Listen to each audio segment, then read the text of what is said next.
The Knicks sweep Cleveland in 4 games, their second straight sweep in the playoffs. After allowing the Knicks to come back from down 22 in the fourth quarter to win Game 1, the Cavs got blown out in every game, outscored by a combined 77 points. So James Harden was asked how much better the Knicks are after the series, and this was his response. You know, obviously they dominated us 4-0, but yeah, I don't know if I can necessarily answer that question. Just because genuinely I do feel like we are the better team. All right, we are the better team is going to be the headline. On this one, I'm going to defer to my players. I'm going to defer to you guys who played, because it's easy for me to sit here and say, what the hell are you talking about? You just got swept and your team basically gave up in the fourth game and all of that. How can you then say you're the better team? But I think maybe there is something in the mentality of the athlete that you have to be able to convince yourself of that in order to get to be where James Harden is. So I will defer to you. What do you think of him saying afterwards, I feel like we're the better team? He did say in his defense that they got dominated in 4 games prior to that. Which is evidence that would suggest they aren't the better team, which is what I'm saying when I say that maybe you have to be, you have to be a little crazy, right? You have to delude yourself into thinking that you're the better team anyway. Out of anyone on this network, I am probably the biggest James Harden apologist, because I am from Houston, Texas, where he became an MVP and was extremely dominant. But in my soul, there's no way you can say you're the better team or your team is a better team when you get swept in the manner in which you got swept. And it's unfortunate. And on top of it, to say it when you know that in this series, you left much to be desired, that's tough. They were not the better team. And it was proven handily. And so I have a tough time agreeing. Now, when we go into games, we tell ourselves that. But after games, we have to face the reality and hear the music. And the music was loud. The music was a symphony. And so I can't agree. I understand the mentality, but at the end of the day, ball don't lie, and it really bounced in New York's favor. I just, when I hear James talk, I feel like I know what it is.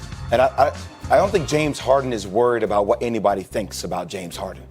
And I don't think anything that James Harden can say is going to change somebody's interpretation of James Harden. If you think James Harden plays a style of losing basketball, then you're going to feel that way. You're going to feel that way. It's going to be confirmed after this series. There was a part of me as a former player, even Donovan Mitchell's comments as well, when he backed James Harden up, at some point, you got to be in the trenches in the foxhole together. The rest of the world doesn't have to believe you, but you got to fight for each other. And if James Harden is coming back next year, I'm not saying what he said is right, because it's not on paper when we listen to it. But in that locker room, if you're coming back to that team, you want your teammates to believe in you and what you have to do the following year. And Donovan Mitchell felt the same way when he backed up James Harden in his post presser too. Windman, again, let's put the ribbon, if we will, on a Cavalier season. They did get to the conference final. They do wind up with a losing record in the playoffs, for whatever that's worth. They are, from what you've been telling me, Harden is coming back. That's signed, sealed, and delivered. So what does their future look like? Yeah, they have 2 pathways they can go. One, they can sort of run this team back, maybe change Kenny Atkinson's coaching staff, go through a training camp, similar to what the Knicks did, basically say we believe in this team and keep it going. 2, they could make major changes. They already made a major Harden trade, trading away one of their young all-stars, Darius Garland. They could examine trading away one of their other young players, either Jared Allen or Evan Mobley, which would be a major move. And when I was walking out on the court last night, as the Cavs fans were all yielding their arena to the Knicks fans, every single Cavs fan that passed me said, are we getting LeBron? Are we getting LeBron?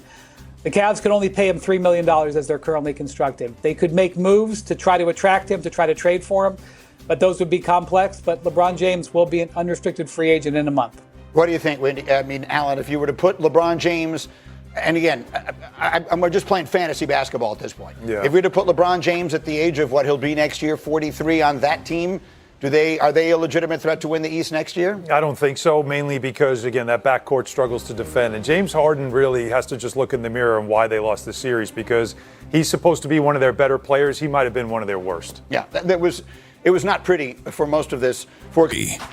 Cleveland coach Kenny Atkinson makes the bold claim that the Cavs analytically are winning the series versus the Knicks. Now, of course, that is a fireable offense in and of itself. But to add to the Game 1 collapse in the Eastern Conference Finals, along with the quiet quit in Game 4, you get a team that should be looking for a new head coach, much in the same way the Knicks made the decision to fire Tom Thibodeau after their loss in the Eastern Conference Finals last year. Now, Daryl Morey, once upon a time, told Houston Rockets owner Tillman Fertitta that his team was winning the series or won the series analytically when doing the compare and contrast with the Golden State Warriors in the conference finals. And we know that that was the beginning of the end of that relationship between Daryl Morey and the Houston Rockets. It should be the same way with Kenny Atkinson. As much respect as I have for Kenny Atkinson as a coach, I think the Cleveland Cavs need to go in a different direction. The personalities in that locker room necessitate a different voice on the coaching staff and a different voice leading the organization, because Donovan Mitchell and James Harden absolutely have to be better in order to get the Cavs where they want to go. And the head coach has shown a reticence to be able to hold those individuals accountable. And if Kenny Atkinson can't hold his two best players accountable, then he should not be a head coach for that team.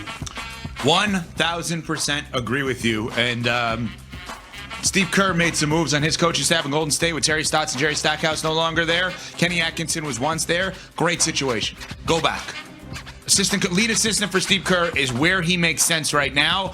I'm not saying that to be insulting. He was so much better with the Nets than he was with the Cavs. CC, yes. You said it perfectly, okay? The reality is this. No one, not CC, not me, not Smalls, no one is suggesting don't use analytics, but use it privately to inform decisions within the team and coach your players with words and not numbers unless they are numbers based. Publicly, never bring it up. Just simply, let me insult myself. Me, as a media member, I'm not smart enough to understand what you're saying. I'm not, right? So just speak to me in a way that I understand it. We are down. We're getting opportunities that should help us, and we're not capitalizing. Simple as that. Well, let's go back to what Josh Hart said about analytics. He says, they're a lamppost to a drunk person. You can lean on them, but it won't get you home. That's right. I think a lot of times front offices, head coaches, managers, they think it's the answer to the test. It's predictive. It tells you how things are leaning. It can be helpful in decision making, but you cannot take the human element out of this. I think that's what we've learned in sports when it comes to analytics. Incredibly helpful. It's a tool.